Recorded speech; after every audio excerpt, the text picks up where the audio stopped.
I'm going to recognize the ranking member for 5 minutes. Thank you, Chairman.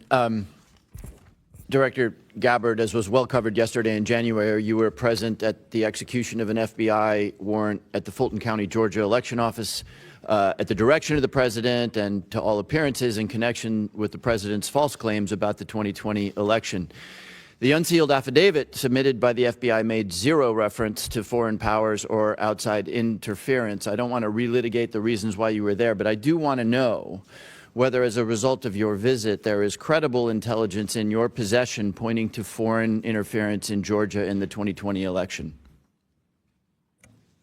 Thank you for the question, Ranking Member.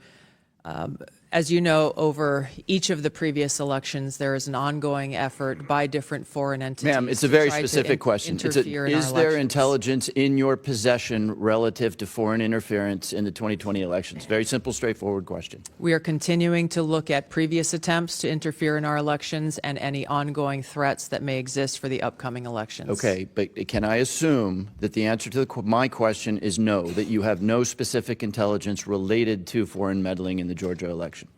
We are continuing to look into this matter. Okay.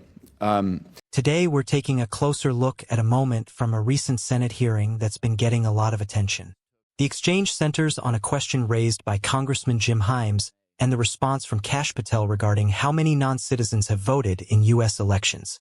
It's a short clip, but it touches on a much bigger national conversation about election integrity, public trust, and how facts are communicated in highly charged political environments.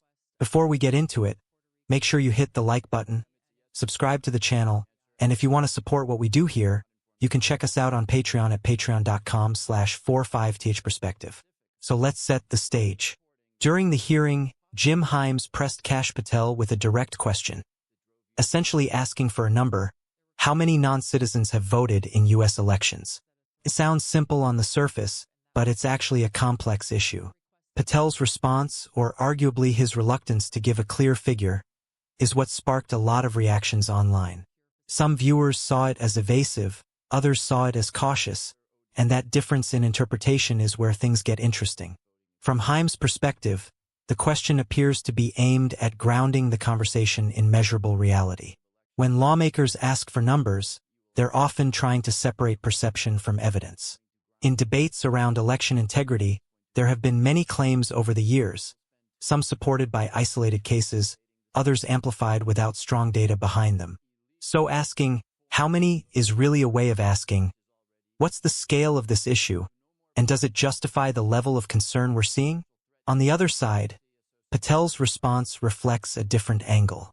In situations like this, giving a precise number isn't always straightforward.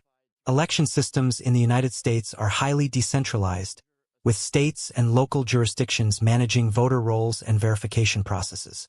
Data collection isn't always uniform, and in some cases, investigations into voting irregularities can take years to resolve. So one argument is that offering a specific figure without full context could be misleading in its own way. This is where the broader political context comes in.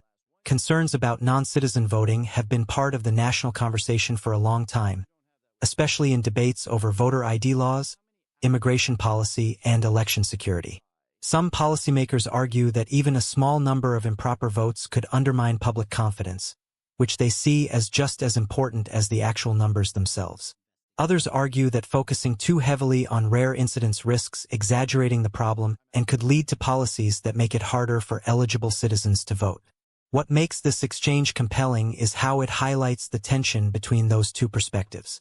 Himes is essentially asking for evidence that matches the scale of the claims being made, while Patel seems to be emphasizing caution and the limits of available data. Neither position is entirely unreasonable on its own, but when put side by side, it creates a moment that feels unresolved, and that's often what drives these clips to go viral. For ordinary Americans watching this, the key question becomes, what should we take away from it? First, it's important to recognize that election integrity is a legitimate concern. Trust in the system matters, and it's reasonable for people to want transparency and accountability. At the same time, it's equally important to rely on verified data and not jump to conclusions based on incomplete information. The challenge is finding a balance between vigilance and accuracy. Another takeaway is how much of modern political discourse happens in these brief, high-impact moments. A single question and answer can shape public perception, even if it doesn't fully capture the complexity of the issue. That's why it's so important to look beyond the clip itself and consider the broader context, what data exists, what experts are saying, and how different policies might affect different groups of people. There's also a lesson here about communication. In political settings, how something is said can matter just as much as what is said. A direct answer can build confidence, but if it's oversimplified, it can also mislead. A cautious answer can reflect nuance, but if it's too vague, it can come across as avoidance. Navigating that balance is one of the hardest parts of public service, and moments like this show just how tricky it can be. Ultimately, this exchange isn't just about one question or one hearing. It's part of a larger conversation about how we define truth, how we measure risk, and how we maintain trust in democratic institutions. As always, the goal here isn't to tell you what to think, but to give you the context you need to think it through for yourself. There are valid concerns on both sides, and understanding those perspectives is the first step toward having a more informed and productive conversation. I'm curious to hear what you think about this exchange. Do you believe questions like this are being answered clearly enough? Or do you think there's more that needs to be addressed when it comes to election integrity? Share your thoughts in the comments, and let's keep the discussion respectful and focused on the facts. These are not easy questions, and they don't have simple answers. But they're questions that affect everyone, regardless of political affiliation. Director, the ODNI has confirmed on the record that your office took custody of voting machines from Puerto Rico last May. I'm not aware of any previous DNI taking similar actions. Did your office promptly notify the committee about taking custody of Puerto Rico's voting machines? I don't believe we did. However, this was done at the request of the Puerto Rico AUSA attorney. Ma'am, it's a and yes in or no conjunction question. with The answer, as you have acknowledged, is no. You did not inform the committee about the taking of a territory's voting machines. Is there a specific foreign threat? And I've read the reporting that you were looking for possible foreign threats, but is there a specific foreign threat that drove you to take this action? There were questions about whether or not there were vulnerabilities that a threat could have taken advantage of, and that was the purpose for their requesting us to look into those vulnerabilities. Where are those voting machines now? I believe they are held in a secure facility at ODNI. Have you or other ODNI officials taken any other state or territory's voting equipment into custody? Not to my knowledge.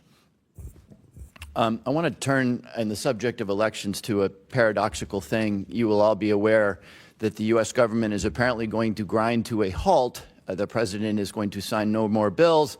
The Senate will spend 2 weeks apparently debating the SAVE Act. The SAVE Act, of course, would make illegal foreigners voting in U.S. elections, which is already illegal. So we are to do no more business because of apparently the existential threat to our democracy associated with foreigners voting in our elections.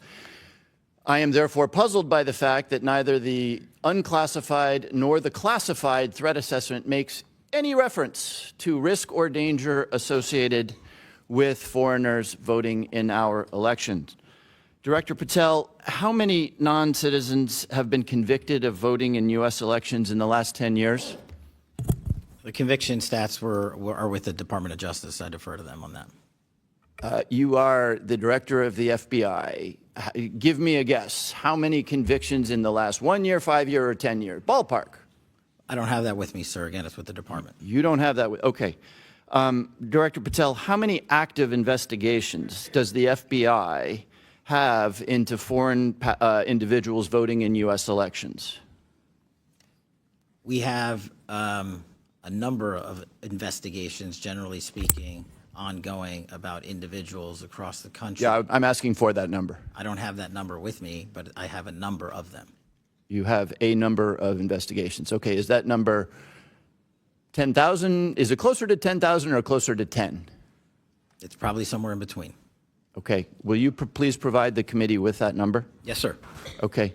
Director Patel, would it, since you don't have the numbers, would it surprise you to know that the Heritage Foundation, which is not exactly the Columbia University Faculty Lounge, found only 77 instances of non-citizen voting in the 24 years between 1999 and 2023, each of which faced investigation by the appropriate authorities. So Heritage has a number of 77 examples in 24 years. Does that number surprise you?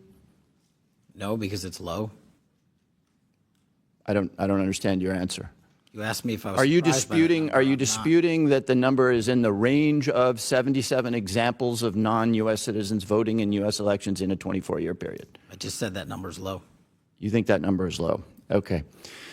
So why, if this is a meaningful issue, do we have no? And I guess I direct this to Director Gabbard. Why is there no mention of this thing that will grind the American government to a halt for a 2-week period in the worldwide threats analysis?